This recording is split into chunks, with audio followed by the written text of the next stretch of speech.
Isang mapagpalayang araw sa ating lahat. Ako po si Sheena May A. Baldomar, kabilang sa Humanities at Agham Lipunan S1. Sa isang laro tulad ng basketball, kapag lamang ang kalaban na 20 puntos, ay kadalasan na naiisip ng iba na nawala ng pag-asa.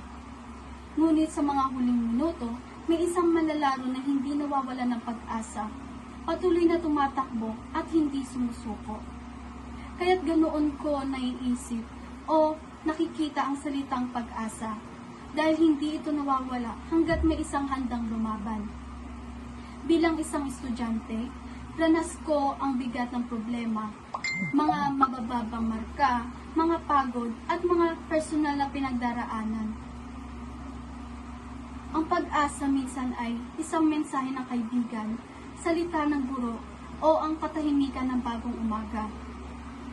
Naniniwala ako na ang pag-asa ay hindi lamang isang damdamin, kundi isang desisyon na ang pagpili na bumangon kahit na may unos.